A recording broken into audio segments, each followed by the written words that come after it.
is a man who has white supremacist ties. I mean, that's what he does. This is a man who told his ex-wife that he didn't want his children going to school with Jews. This is a man who ran a news organization that ran headlines like, would you rather your children have feminism or cancer?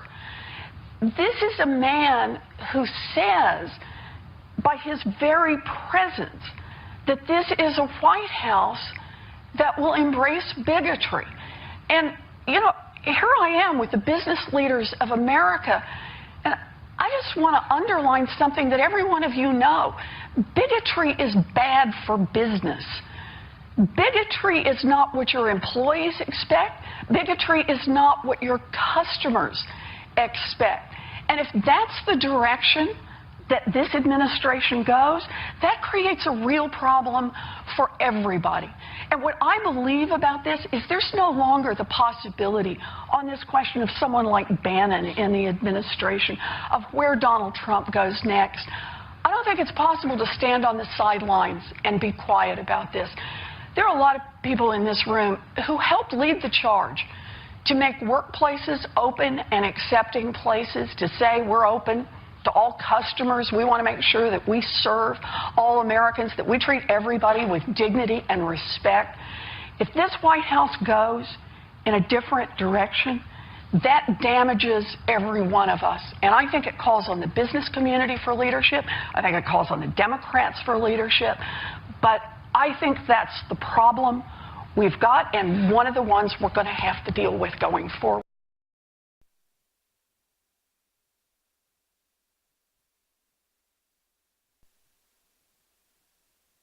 Steve Bannon, who is a Trump advisor, formerly of Breitbart, great guy. Now, you may not know this, but Judicial Watch and Bannon go a ways back.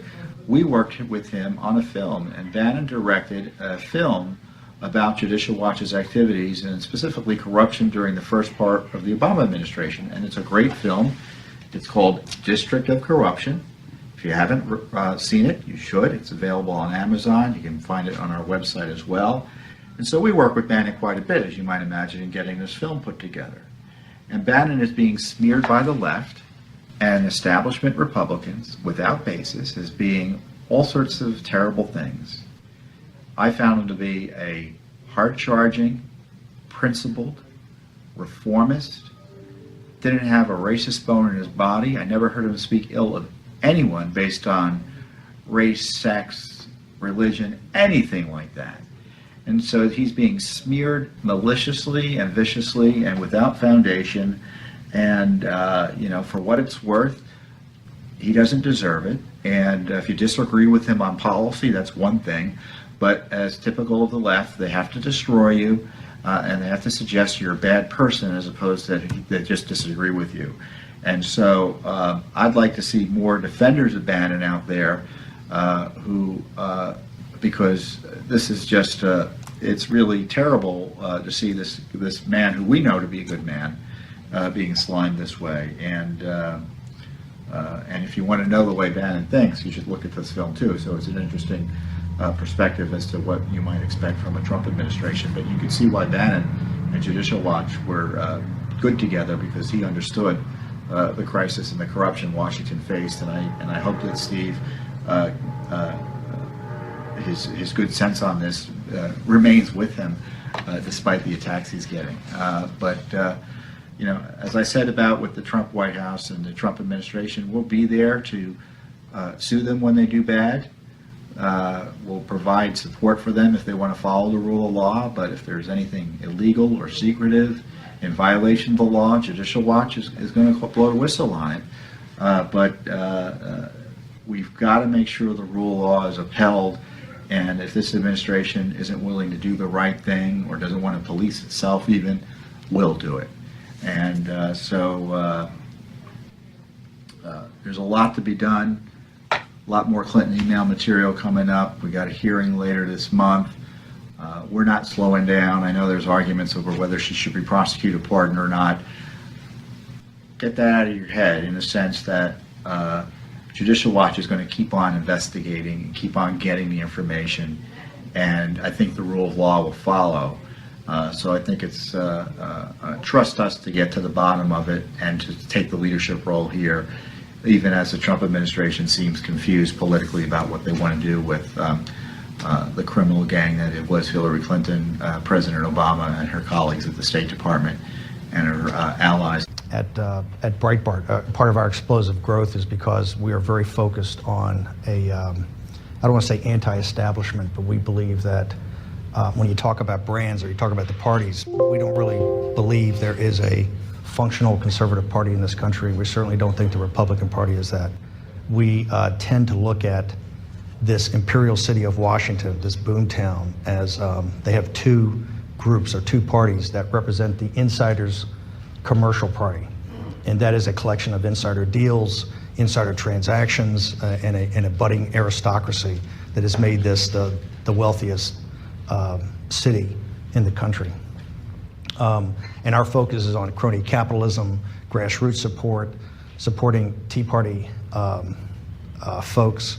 And I think you've seen this in the current political environment, whether it is the food stamps bill defeat earlier in the summer, Ted Cruz's gallant fight with Mike Lee against Obamacare, the entire crony capitalism aspect of the amnesty bill, on and on and on. I think these fights are going to be the new norm. I mean, it's going to be it's really an insurgent and a center-right populist movement that is virulently anti-establishment, and it's going to continue to hammer the city, both the progressive left and the institutional Republican Party, day in and day out. And I think it's galvanizing, which is really a majority of the people, the working people and middle class in this country, to really have a voice. And so we see that as a huge trend. And I just know from our exponential growth that it is something that people are thirsting for out there. So it's we can get into more of the details later, but everything that we see and every trend that we see is very strong to really an outsider's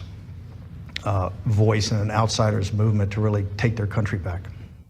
How has digital media and social media specifically changed the conservative equation?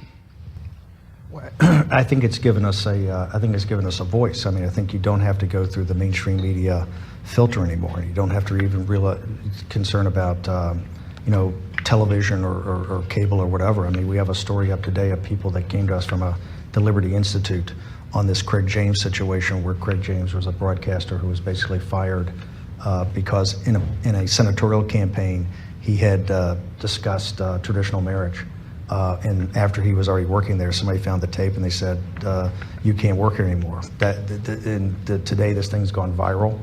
It's a story we worked on. It didn't have any TV backing, any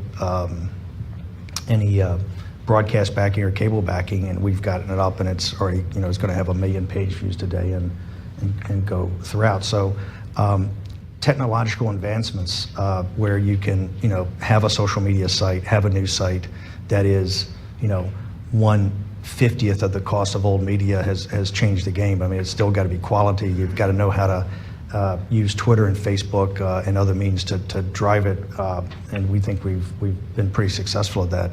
And we're only at the top of the first inning. But I think that is what, if you think about it, bifurcating the farm bill into a food stamps bill, literally stopping the amnesty bill, which was horrific. Really, I think bringing Obamacare up to the forefront, stopping Syria, stopping more madness, helping us with the big effort. The big story, I think, is the Muslim Brotherhood being thrown out of Egypt. All of these stories in the last 8 to 10 weeks have all been driven by social media and by new media. Everybody else has been Gosnell, was another one. If you look at the big stories over the summer, and that's why I keep telling people that, we're winning. And one of the reasons we're winning, I don't know if it's selling outrage, but it's I think showing people that they can have a voice and you can channel that anger, where before you were defenseless, or before you were, Craig James, even a guy his size, is defenseless, is that you can take that anger. And by the way, I think anger is a good thing. I think if you're fighting, this country's in a crisis, and if you're fighting to save this country, if you're fighting to take this country back, it's not going to be sunshine patriots. It's going to be people who want to fight. I mean, Andrew Breitbart was all about the fight. In fact, we call ourselves internally the Fight Club. right? And our watchword is kind of fights that matter.